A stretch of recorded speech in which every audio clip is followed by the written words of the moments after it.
Bueno, que Dios les bendiga, queridos hermanos.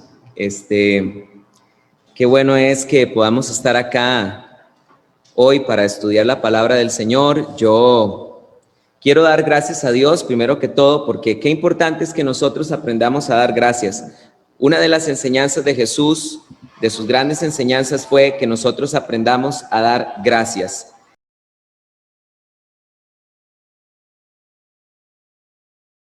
Esto es algo que está pasando en nuestra sociedad.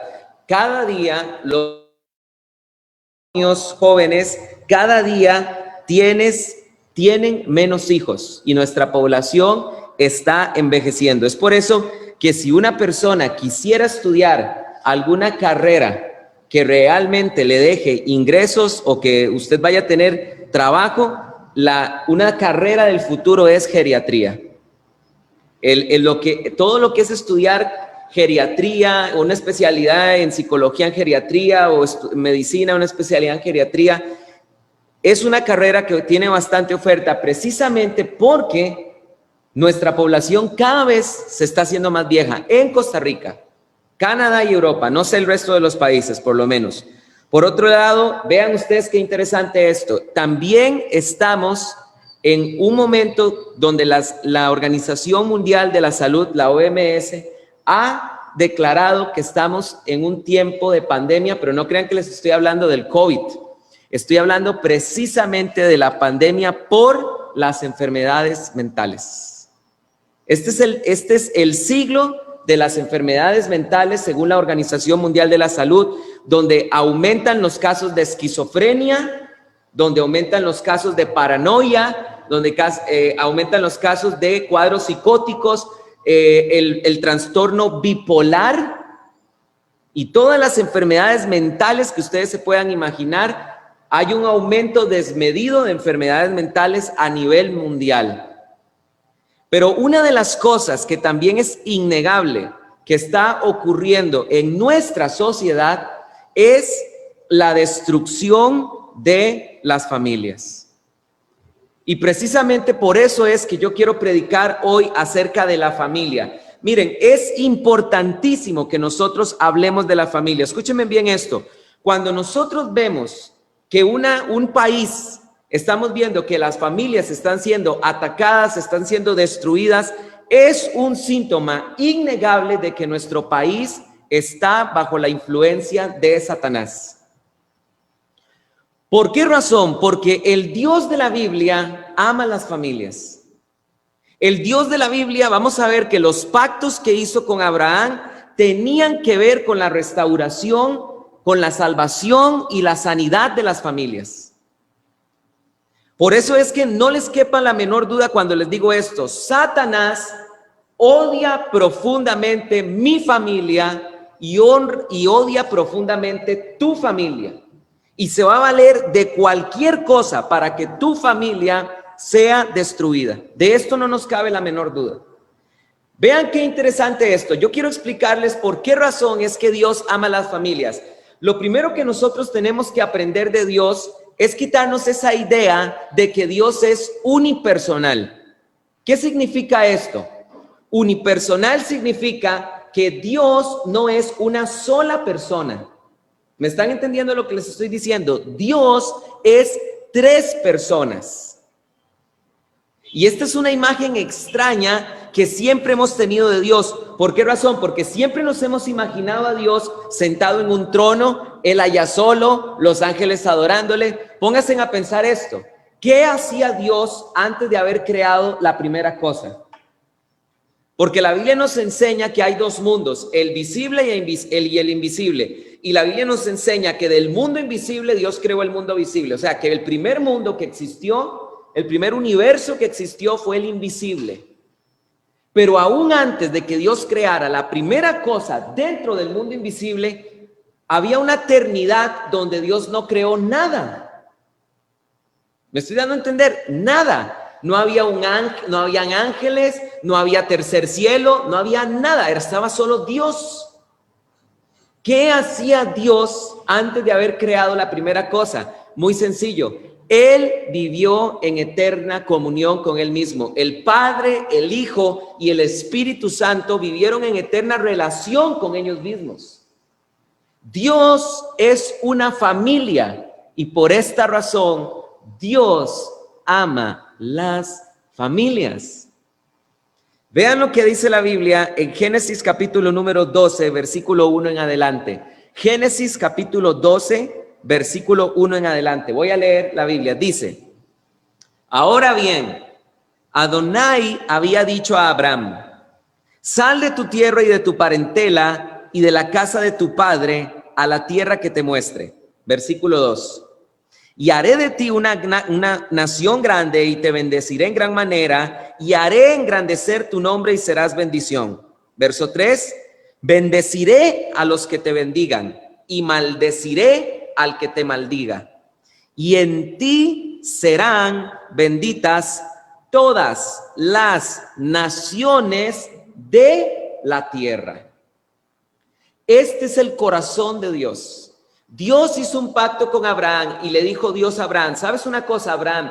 Yo voy a hacer un pacto contigo y en tu simiente, en la simiente de Abraham, en la semilla de Abraham, que es Jesús, Dios le dijo a Abraham: yo digo que en tu simiente serán benditas todas las naciones de la tierra. Dios ama las naciones. Dios ama las naciones. Entiendan el corazón de Dios. Aprendamos cómo es el corazón de Dios. Aprendamos a conocer a Dios. Si ustedes me preguntan a mí, por ejemplo, yo que tengo años de conocer a Raymond, yo puedo decir características de Raymond. Los chistes malos le dan risa, yo no sé cómo hace, pero siempre le dan risa, ¿verdad? Y yo puedo empezar a mencionar cosas de cada uno de ustedes, ¿verdad? A Fran le encanta el vino, ¿verdad? No crean que es que pasa tomando vino, pero le encanta una copa de vino en la noche. Y yo puedo decir cosas de muchísimos de ustedes porque los conozco. ¿Saben una cosa? De la misma manera, nosotros necesitamos empezar a conocer a Dios, conocer su personalidad, conocer sus características, sus opiniones. Una de las características que tienes que aprender de Dios es que Dios ama la familia. Vean lo que dice ahora Génesis 22, 18, ahí mismo en el libro de Génesis. Génesis 22, versículo 18. Nuevamente Dios le vuelve a decir a Abraham que en la simiente de Abraham serán benditas todas las naciones de la tierra. Vean lo que dice la Biblia. Y en tu simiente serán benditas todas las naciones de la tierra por cuanto obedeciste mi voz. Vean ustedes, por segunda vez, Dios le dice a Abraham: en tu simiente serán benditas todas las naciones de la tierra. Ahora, déjenme decirles que esto de serán benditas todas las naciones de la tierra, los apóstoles mencionaron este versículo, pero lo mencionaron de forma diferente. ¿A qué me estoy refiriendo? Vean lo que dice la Biblia. Vamos a Hechos, ahora el libro de Hechos, capítulo 3, versículo 25. Vean lo que dice ahora la Biblia. En Hechos capítulo 3, versículo 25. ¿Quién es el que está predicando? El apóstol Pedro es el que les está predicando por primera vez, por segunda vez a la nación de Israel. Y vean lo que dice la Biblia. Dice así: vosotros sois los hijos de los profetas y del pacto que Dios pactó con nuestros padres al decir a Abraham: en tu simiente serán benditas todas las ¿qué? Las familias de la tierra. ¿Vieron la diferencia? En Génesis se hablaba de naciones y cuando Pedro explica este pasaje, Pedro dice: en ti serán benditas todas las familias de la tierra. Y esto es muy importante porque la palabra naciones en griego es la palabra griega etnos, pero aquí se utiliza la palabra griega patrias, que se traduce como familias. Quiere decir que cuando el apóstol Pedro estaba explicando este pasaje lleno del Espíritu Santo, él entendió que cuando Dios le dijo a Abraham, Abraham, en ti serán benditas todas las naciones de la tierra, Dios estaba pensando en las familias. Y es por esta razón que Dios dijo, en ti serán benditas todas las familias de la tierra. Ese es el proyecto de Dios. Pero vean, yo quiero decirles esto. Nosotros tenemos que ver lo que está pasando ahorita con las familias. Miren, la cantidad de familias que están siendo destruidas es impresionante. ¿Saben ustedes cuál es la tendencia ahorita? Ahorita la tendencia en las familias es, por ejemplo, que los matrimonios no duren más de un año. Esa es la tendencia. Ver que una pareja se case y que supere el primer año de matrimonio es algo raro hoy en día. Esta es nuestra tendencia. ¿Cuál es otra tendencia que estamos viendo? Miren, estamos viendo una cantidad impresionante de jóvenes que no han cumplido los 18 años y se están yendo de sus casas. Se están yendo a vivir con amigos, se están yendo a vivir con amigas. Estamos viendo una gran cantidad de hogares en donde las familias, donde las chicas no tienen ni siquiera los 18 años y se van a vivir con un hombre que les lleva el doble de su edad. Hemos visto chicas de 15, 16, 17 años que se van a vivir con hombres de 35, 40 años. Esto es una desintegración de la familia, esto es una destrucción de la familia. Cada vez son los jóvenes que caen en drogas. Cada vez son más los matrimonios que se desintegran por el adulterio. Y esta es la destrucción que realmente está ocurriendo en las familias de la tierra. Y saben una cosa, el mensaje de la Biblia es uno. La única esperanza para las familias está en Cristo Jesús. Una familia que está sin Cristo Jesús es una familia que ha dado un paso para la destrucción. Una familia que está sin Cristo Jesús está sin la simiente a la cual Dios le prometió a Abraham, en la cual iban a ser benditas todas las naciones. Abraham, en tu simiente. La simiente es Jesús. Jesús es descendiente de Abraham. Y una familia que no tiene a Cristo Jesús reinando en sus corazones es una familia que no cuenta con esta bendición. Y por eso es que vemos cómo las familias se destruyen. ¿Saben ustedes que yo una vez estuve viendo un programa un programa en Infinito Channel, donde yo no podía creer lo que estaba viendo? Una psicóloga de aproximadamente 85 años, era una anciana, tenía reunidos a 2 matrimonios, donde les estaba enseñando que ella les recomendaba que para que el matrimonio no cayera en continuidad y para que el matrimonio no se hiciera aburrido, les recomendó que cambiaran de pareja por 2 semanas. En Infinito Channel yo vi eso, yo no lo podía creer. ¿Están de acuerdo ustedes a hacer esto? Esto va a avivar la relación con ustedes. Y ellos dijeron, sí, estamos de acuerdo. Por Dios, un matrimonio sin Cristo, una familia sin Cristo, es una familia que no sabe para dónde va. ¿Pueden ustedes creer lo perverso que es esto? Y decir que esto es bueno, decir que esto es normal. La Biblia dice que en el fin de los tiempos llamarán a lo bueno malo y a lo malo lo llamarán bueno.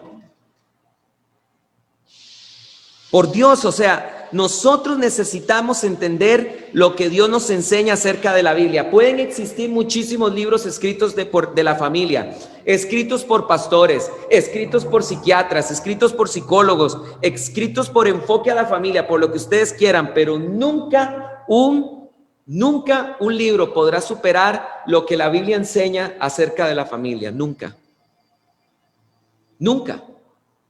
Y yo quiero que ustedes entiendan esto. Yo quiero ir avanzando en este mensaje. Déjenme decirles algo. Yo quiero que ustedes ahorita hagan memoria de las maldiciones generacionales que han existido en las familias de ustedes y en la mía. Miren, yo quiero decirles esto. Por ejemplo, ¿cuántos de nosotros en nuestras familias no hay antecedentes de personas que siempre fueron alcohólicas? Ese es un caso de mi familia. En mi familia hay una generación, ¿verdad? Hasta donde tenemos memoria de alcohólicos. Mi tatarabuelo alcohólico, mi bisabuelo alcohólico. Mi abuelo alcohólico. ¿Cuántas familias no hay registros de que alguien se quitó la vida? Hay familias donde siempre hay alguien que se quita la vida. Siempre hay familias en donde una de las chicas queda embarazada antes del matrimonio. ¿Cuáles son las maldiciones generacionales que hay en nuestra familia? Hay familias donde tienen antecedentes, donde hubieron siempre brujos. Mi tía era bruja, mi abuela era bruja, mi mamá era bruja, mi mamá hablaba con los muertos. Estas son maldiciones generacionales, cosas que arrastran las familias.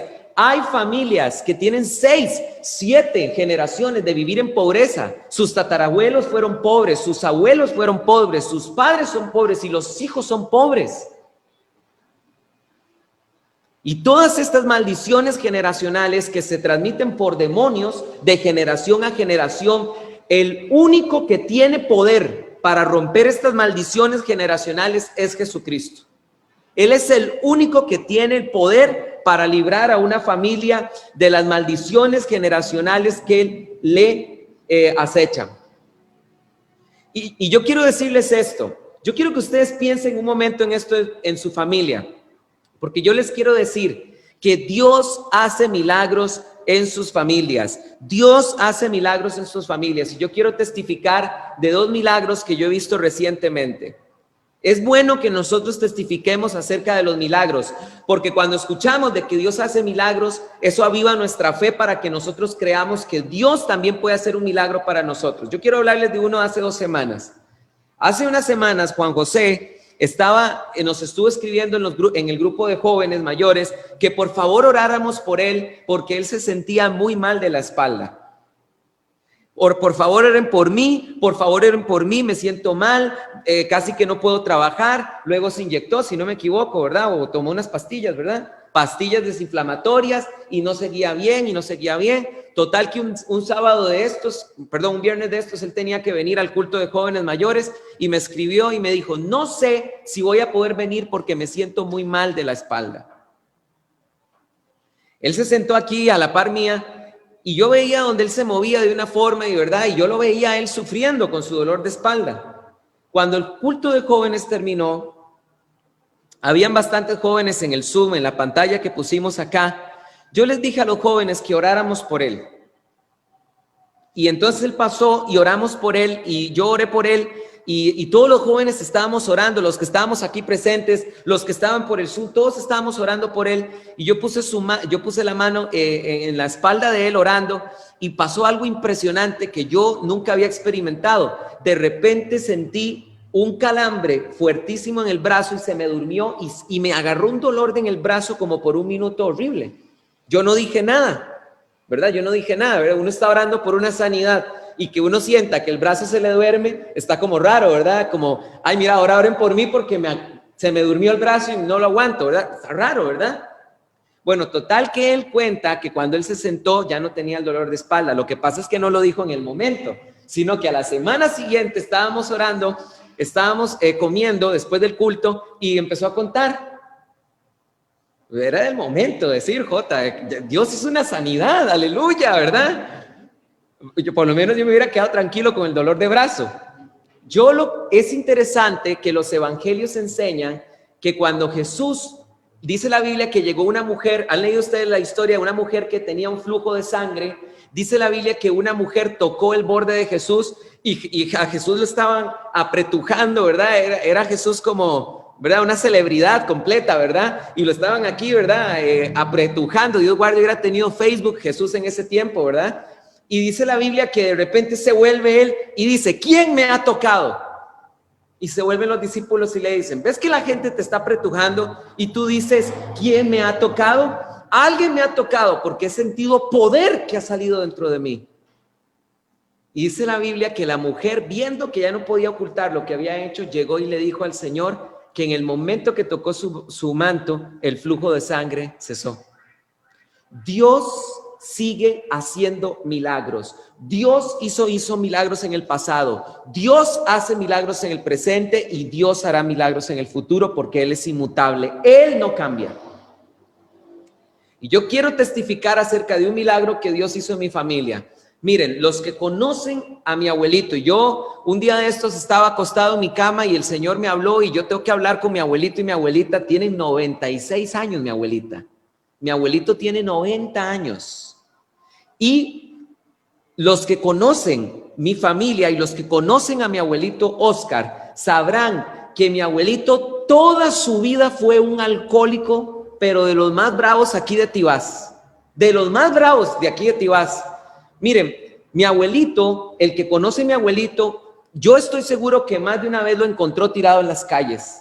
Una vez yo iba caminando con unos amigos aquí en Tibás, veníamos comiendo de McDonald's, íbamos para la casa y vimos una persona acostada así en la mitad de la calle. Y dije yo, mira, madre, tirado allá en el suelo. Era mi abuelito, borracho, semidesnudo. ¿Vieran qué situación más difícil fue esa? Y los que conocen a mi abuelito, a veces era una semana de fiesta, con 85 años, una semana de fiesta, ¿verdad? Y una vez mi abuelito me dijo, como él habla, ¿verdad? A ver, chavalo, ¿verdad? Pórtese bien, un día me dijo, ¿verdad? Iba saliendo yo para la universidad y me hace, a ver, chavalo, pórtese bien, ¿verdad? Y le hago yo, abuelito, pero usted no ha visto que usted y yo tenemos los roles invertidos. Cualquiera diría que por mi edad soy yo el que se pega la fiesta, pero usted es el que se pega la fiesta y yo no me la pego. Tranquilo, tranquilo, jale aquí, ¿verdad? De una vez. Miren, la oración de nosotros como familia siempre fue, no, Señor, no permitas que mi abuelito muera un día atropellado o un día muera borracho. Y mi abuelita nunca dejó de orar por él. Miren, ellos tienen más de 50 años de estar casados. Siempre oró por él, siempre oró por él, siempre oró por él. Mi abuelito tiene 2 años de haber dejado el alcoholismo por completo. Esto solo Cristo lo pudo haber hecho. Yo sé que suena increíble la historia, pero para el que lo ha conocido a él, no puede negar que es un milagro. Dios lo sanó a él. Dios lo sanó a él. Cuando mi abuelito tocó fondo, la oración de mi papá, de su hijo fue, Señor, tú tienes poder para cambiarle la sangre. Cámbiale la sangre envenenada que tiene. Y Dios lo sanó por completo.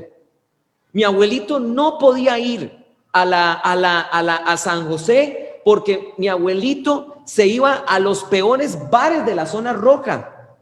Una vez nos llamaron que mi abuelito estaba haciendo un desastre en un bar de la zona roja y me fui yo con un primo mío llamado Ricardo y cuando llegamos no podíamos creer en el lugar donde se metió. Tanto así que perdón, me da risa, ¿verdad? Ahora, pero tanto así que mi primo me dijo, José Carlos, vea, cámbiese, siéntese aquí en el lado del piloto, yo voy a salir corriendo, me voy a meter al bar, voy a agarrar a mi abuelito, lo voy a agarrar del pescuezo, lo voy a hacer tirado y usted agarre y saque el carro, porque esos eran los bares en donde se metía mi abuelito. Y yo ver que ahora mi abuelito en estos 2 años, porque a sus 90 años agarra el bus y se va a San José a comprar su cuero porque es zapatero y a comprar sus suelas y esto, a uno hasta que le da el susto de que se vaya otra vez solo a San José y verlo regresar tranquilo, verlo regresar normal, sin ningún problema, más bien con queso, con salchichón para que la abuela, la esposa le hágame a ver el salchichón, hágame. Dios mío, esto es un milagro. Esto es un milagro. Y yo quiero decirles que las familias más deterioradas, las familias con el pasado más negro, no es difícil para Dios cambiarlas. Y yo con esto voy a ir terminando este mensaje del día de hoy. Quiero decirles que una de las peores familias de la Biblia, aunque ustedes no me lo crean, una de las peores familias de la Biblia es nada más y nada menos que la familia de Jesús. Vean lo que dice la Biblia en Mateo capítulo 1, versículo número 1. Mateo capítulo 1, versículo número 1. Mateo capítulo número 1, versículo número 1. Tal vez usted me dirá a mí, mire, es que usted no conoce mi familia. En mi familia han habido narcos. Mi abuela era mona. Aquí en Costa Rica, eso en Sarapiquí, Limón, le dicen así a las brujas. Mi abuela era mona. Mi abuelo era borracho. Usted no sabe. Yo tengo una familia donde todos los hombres son peleoneros. Todos lo arreglan a golpes. Dígame lo que usted quiera de su familia. Le puedo apostar que su familia no era peor que la descendencia de Jesús. Vean lo que dice la Biblia en la genealogía de Jesús en Mateo capítulo número 1, del 1 en adelante. Dentro de la familia de Jesús, solo bichos raros existieron. Vean lo que dice la Biblia. Libro de la genealogía de Jesucristo. Ok, muy bien. La familia de Jesús. Hijo de David. Ya empezamos mal. David, el que cometió adulterio, el que vio a la mujer de Urías, la deseó, mandó a matar a Urías y se quedó con la mujer de Urías. Ese es un descendiente de Jesús. Hijo de Abraham. Ah, pero Abraham es el padre de la fe. Sí, era el padre de la fe, pero era un pedacito de esposo. Porque cada vez que Abraham iba a un lugar nuevo, dice la Biblia que le decía a su esposa: no digas que tú eres mi esposa, di que eres mi hermano, no, mi hermana, no sea que me maten, pero di que eres mi hermana para que me vaya bien. Y si ustedes leen el libro de Génesis, esto pasó 2 veces con el rey de Egipto y con el rey Abimelech. Llegó Sara y dijo: es mi hermano. Y el rey de Egipto y el rey Abimelech la mandaron a llamar para quedarse con ella. Y antes de que la tocaran, antes de que le pusieran un dedo encima, Dios castigó a Abimelech y Dios castigó al rey de Egipto. Y Abimelech le dijo: eres hombre muerto porque la mujer que tienes está casada. Y Abimelech no la había tocado aún. Pero este era Abraham, era un mal esposo. Abraham engendró a Isaac, Isaac engendró a Jacob, Jacob engendró a Judá. Este Judá era una completa estrella. Se acostó con una de las hijas, con la esposa de uno de sus hijos. Se acostaba con prostitutas. Sigue leyendo la historia. Ahora saltemos al versículo 5. Y Salmón engendró a Rahab. Rahab era una prostituta. En la familia de Jesús habían prostitutas. Rahab engendró a Boaz y Boaz engendró de Ruth a Obed. Ruth era una mujer pagana.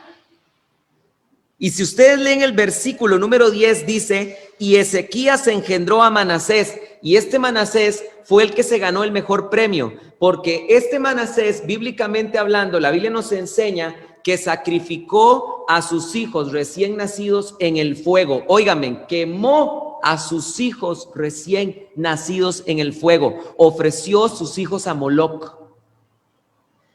Y de este montón de estrellas y de este montón de personajes, Dios se plació para que de ese linaje viniera Jesucristo. ¿Saben qué significa esto? Esto es para que nosotros entendamos que Dios es el único que puede sacar de una familia deteriorada. Él es el único que tiene el poder de sacar algo bueno. Y yo quiero terminar con esto. Vamos rápidamente y con este pasaje termino. Vean lo que dice la Biblia en Marcos capítulo número 3. Marcos capítulo número 3. Marcos capítulo número 3. Escúchenme bien esto. La familia de Jesús no creía en él. Vean lo que dice la Biblia en Marcos capítulo 3, versículo 20. Llega a una casa y de nuevo se agolpa una multitud, tal que ellos no podían ni siquiera comer pan. Oyéndolo, ¿sus qué? Sus familiares salieron para echar mano de él, pues decían: está fuera de sí. Déjenme traducírselos con palabras más coloquiales. Cuando sus familiares escucharon que estaba enseñando en las casas, salieron para agarrarlo, pues decían: está demente, está loco este hombre. Ahí dice, salieron para echar mano de él. Y vean lo que dice el versículo número 31. En el verso 31 resulta que llega su familia. ¿Para qué? Para echar mano de él, porque decían que estaba loco.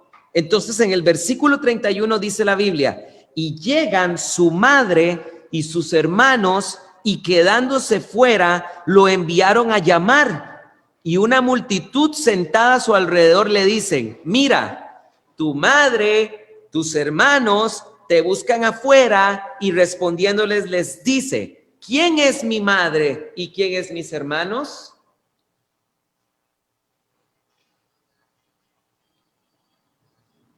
Y mirando en derredor a los que estaban sentados en torno suyo, dice, he aquí mi madre y mis hermanos, cualquiera que hace la voluntad de Dios, este es mi hermano, esta es mi hermana y esta es mi madre. Quiero decirles esto y con esta frase voy a terminar. Por favor, sal hoy de este lugar con esta frase que te voy a decir. ¿Saben ustedes qué interesante esto? Lo llegan a buscar María y sus hermanos y le dicen, Señor, allá está afuera tu familia, y señala a sus 12. Ellos son mis 12, estos 12 son mi madre, son mis hermanos y son mis hermanas, porque cualquiera que haga la voluntad de mi Padre, esa es mi familia. ¿Qué es lo que Cristo enseñó? Cristo enseñó que la familia de la fe tiene un vínculo más poderoso aún que la familia sanguínea. A tal punto que cuando Jesús estaba en la cruz, ¿a quién le encomendó el cuidado de María? ¿A algún familiar de María? No, se lo encomendó a un discípulo de él. Por eso es que cuando Cristo estaba en la cruz, le dijo a María, mujer, he ahí tu hijo, hijo, he ahí tu madre. Porque el vínculo de la fe crea vínculos más fuertes que los sanguíneos. Por eso es que yo les dije al principio de este mensaje, una familia que no tiene cimentada su vida en Cristo Jesús ha dado un paso para la desintegración. Pero cuando una familia pone a Dios y a Jesucristo en el centro, es una familia que tiene vínculos más poderosos aún que los sanguíneos y familiares y genéticos. Una familia cimentada en Cristo Jesús nunca se desintegrará. Porque Cristo es el vínculo perfecto. Por eso fue que Jesús le dijo a Abraham, en tu simiente serán benditas todas las familias de la tierra. Amén. Este es el secreto. Este es el secreto. Cuando los hijos buscan por sí mismos a Dios, se convierten en mejores hijos. Cuando las esposas buscan a Dios, se convierten en mejores esposas. Cuando los esposos buscan a Dios, se convierten en mejores esposos. ¿Lo entendemos? Este es el secreto. Este es el secreto. Vamos a orar.